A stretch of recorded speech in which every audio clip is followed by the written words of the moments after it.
Hello beautiful people, how are you all doing? Welcome back to my channel. Top of the evening to you. So do you have erectile dysfunction or know someone with erectile dysfunction, or better still, has erectile dysfunction disrupted your sex life? If so, stay tuned to the end of this video to learn the commonest causes of erectile dysfunctions and most especially how to treat erectile dysfunction in today's video. Keep watching. So before we dive into the topic, if you're new to my channel, you there are most definitely welcome. I hope you join our growing community by smashing that subscribe button and also put on notification bell so you're notified whenever I post new videos. And to my returning subscribers, thank you so much for supporting me. I do not take this gesture for granted. Thank you. And so let's go straight into our topic.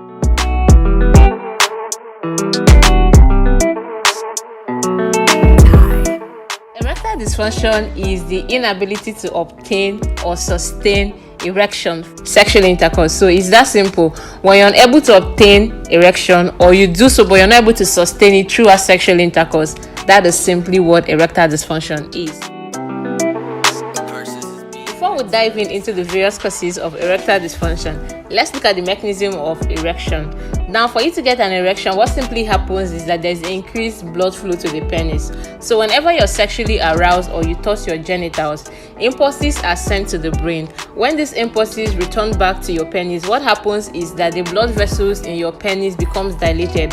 And when they become dilated, more blood will flow into the penis. And once they flow in, there will be so much blood that there's no longer room enough to contain it. And that will cause the initially flaccid penis to become rigid, and that's simply how you get an erection. These are all interplays involving the nerves, the blood vessels, and the penis itself. So any disorder affecting any of these interplays what causes erectile dysfunction. The causes of erectile dysfunction. Erectile dysfunction is commoner in older men, but it's now also increasingly seen in younger men. So this brings us to the commonest cause of erectile dysfunction, and that is stress. Now remember that in the mechanism of erection, that for that cascade and chain of reactions to start, the first thing is that there needs to be arousal, and that arousal sends a kind of signal to your brain. Now when you're stressed out, you're not able to send this signal to your brain because you will not be aroused, and once this thing is not there, there won't be dilatation of your blood vessels, there will not be increased blood flow to your penis to cause erection. So this stress can be in the form of family stress, stress from work, not being cool with your partner, or just being anxious about sex. Maybe perhaps you've had similar experiences and you're now anxious that it's going to repeat itself again. Once this happens, there will not be signals sent to your brain, and this will all impair that whole process of erection. And this is important, especially when this occurs in a younger person. This is usually the commonest cause in those young people. Emotional disorders such as anxiety, depression can also all cause erectile dysfunction because the state of the mind is affected. And if the state of mind is affected, there will not be arousal. And once there's no arousal, no signal is sent to your brain to cause the other chain of reaction that will lead to erection. Diabetes is also another cause of erectile dysfunction. Now, diabetes causes this in several ways. One, it can affect the nerves and affect their functions. And once these nerves are affected, the signal that is sent to the penis to start the chain of reactions is lost. Again, diabetes can also recruit fat to get deposited in the wall of your blood vessels. And once this happens, your blood vessel will no longer be able to perform the functions of dilating as it should to cause increased blood flow into the penis and cause erection. So these are the mechanisms by which diabetes can cause erectile dysfunction. Nerve disorders can also cause erectile dysfunction. A typical example is stroke, and it's just by similar mechanism like I've explained earlier. Once this happens, the initial chain of reaction that needs to happen is lost. So those signals that need to be sent to your brain and back, which is supposed to be done by nerves, are lost. So you don't get those initial signals. Once those signals are not there, you won't have erection. Certain medications also cause erectile dysfunctions. Examples of such medications include those used in treatment of high blood pressure. These medications will interfere with the functions of the blood vessels, and once these functions are affected, they are no longer able to perform their functions, and this will lead to erectile dysfunction. Use of hard drugs like cocaine, marijuana also affect the functions of your blood vessels, and this interference would also all lead to erectile dysfunction.